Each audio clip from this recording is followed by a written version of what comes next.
Hello, this is Samantha with the Legal Network. I am coming to you about credit acceptance, the status of it, and where my case is going.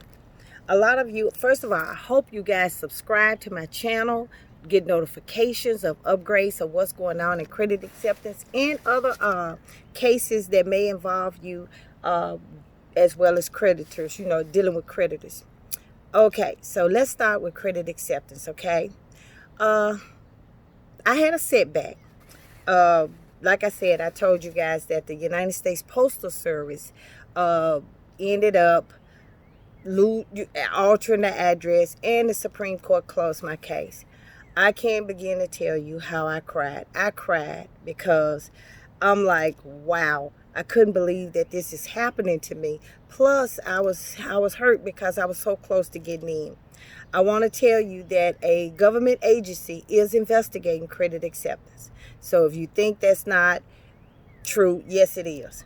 Okay. Third of all, I've had people that tell me problems about credit acceptance. And I want to tell you something. Whether you did something or not, you lost a payment or you had difficulty, that does not mean that, there's a possibility that credit acceptance was not liable. The only way you could really find out is if you contact a lawyer or contact somebody that has full knowledge. I have full knowledge of credit acceptance and see where you can go, okay? Uh, Third of all, there is hope, light at the end of the tunnel. Well, because I went back and I went to I bypassed kind of like the appellate court and went to the Supreme Court, and now I can go back to the appellate court and have my case open and let them hear the arguments. And then if they decide they don't want to hear it, then I can go back to the Supreme Court. So there is light up under the tunnel. And am I going back? It's my name, Samantha, and am I black? There you go. That's the end of that. That's that answer. So right now, I just submitted my supplement brief because I was telling the court that of the newfound evidence is that the government is the same government. Let me put this way. The lower court said I didn't have a case, but the government is using my information as a foundation for their case as a class action against credit acceptance. So, how can it be? I don't have a case, but the government have a case on my evidence. That don't even sound right. That doesn't even make sense. So right now, that's where we're standing at. I hope you guys, to be honest, I hope you continue to follow me. If you want to cash out me some money, I know that this coronavirus got things going on, but I want to tell you that each and every dollar that you guys send me, it goes toward the legal effort of credit acceptance. I have helped so many people go through, when they go through, they contact me and they hire me to do some things. And when I do it, it always helps because credit acceptance either, settle or they wipe the debt off. So don't say that what I'm doing is not effective, because what I am doing is affecting you guys. And now credit acceptance is on the hot spot.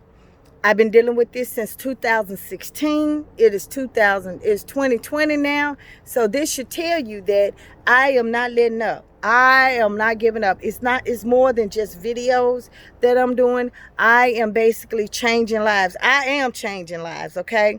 So I want to thank you guys for allowing me to be a part of your journey.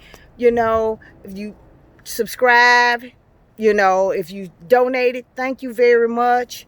I had a lady donate me $5. I thank you from the bottom of my heart. It helps because it takes a lot for me to print out papers. And when I do it, and I'm going to tell you something, when I do things to the Supreme Court, that brief costs me. I use my credit card. That brief costs me because I have to not only send the court the original copies, I have to send each justice a copy, and that's 11, 12 copies, 13, and sometimes it's 30 some pages presented with the evidence that's in there. Sometimes it's like 72 pages.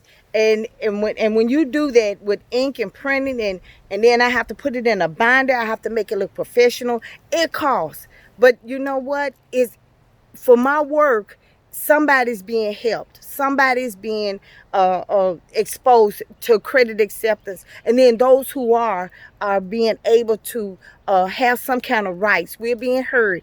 It was a slow process, but hey, it's working. Okay, so I want to thank you guys so much. Thank you so much. And like I said, if you have any questions, give me a call. And if you're not a victim of credit acceptance yet, just stick around, okay? But don't sit here and judge somebody because of what they're doing, because you don't know their situation. And at the time, they may needed a car to get back and forth to work, and it was sounded like a good idea. But credit acceptance is not a person where you can pay off the car. That's not they don't. Very few do that. But we have to be mindful of that, okay? You guys be safe, and I'll talk to you later.